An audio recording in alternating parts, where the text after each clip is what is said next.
Welcome to Sabotage, the psychology of racing, and you've probably had this happen.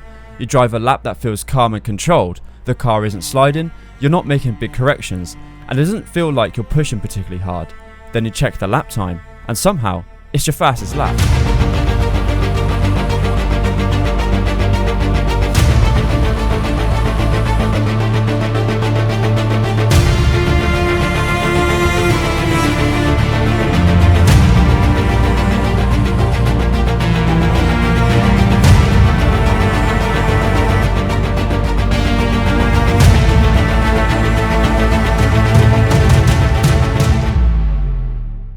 That moment feels strange, because most drivers assume driving fast should feel intense, like the car is on the edge, like everything is happening quickly, and like you're constantly reacting just to keep the car under control.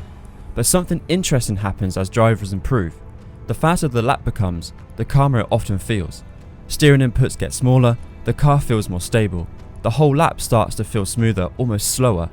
So why does driving faster often make the car feel easier?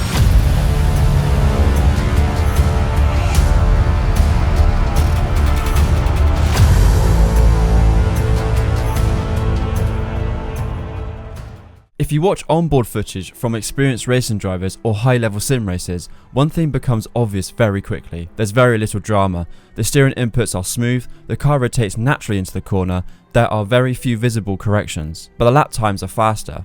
That's because speed in driving isn't created by aggression, it's created by efficiency. When the car is balanced, the tyres stay closer to their peak grip.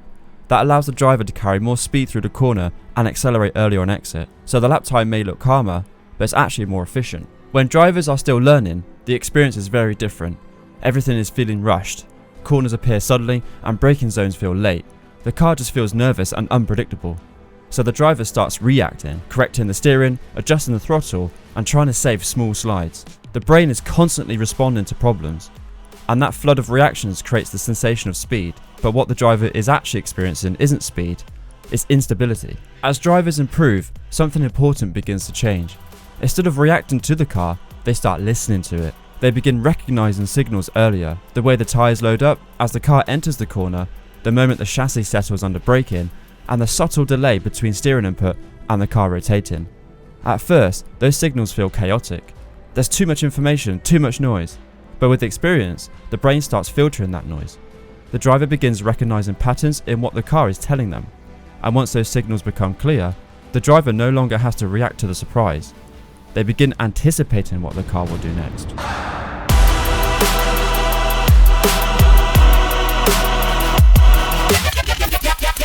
You can think of this like learning a language. When beginners drive near the limit, everything feels noisy. The tyres are sliding slightly, the steering is constantly changing, and the car, it just feels unpredictable. The brain receives a huge amount of information, but it doesn't know which signals matter. It's like hearing a foreign language where every word blends together. But experienced drivers hear something very different. They've learned which signals actually matter. The load building in the front tyres, the point where the rear begins to lighten, and the moment when grip is about to fall away. What once felt like noise becomes a clear signal, and once the driver understands that language, the car stops feeling chaotic, and it becomes predictable. But this leads to something even stranger.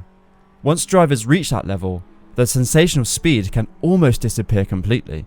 Some professional drivers even describe their fastest laps as feeling slow. So if the lap feels calm, controlled and almost effortless, how do they know they're still close to the limit? The answer is precision. Instead of searching for the limit with big inputs, experienced drivers approach it with smaller and more accurate ones. They brake slightly smoother, they turn in more progressively, and they balance the throttle more carefully. Each input becomes a small adjustment rather than a large correction. Because inputs are smaller, the car stays closer to its natural balance. And when the car stays balanced, the car doesn't need to constantly react. The brain, that has less work to do, which is why lap times suddenly feel calmer, even though the car is moving faster. This process is very similar to like learning a musical instrument. When someone first learns to play the piano or guitar, every movement requires effort. Their fingers like to hesitate, they think about each note, and they correct mistakes constantly. The brain is working hard just to keep up. But as the musician improves, something changes. Their fingers begin to move automatically and muscle memory takes over. What once required intense concentration now feels smooth and natural. And driving, it works the same way. As drivers gain experience, their inputs become instinctive, and the brain no longer struggles to control the car.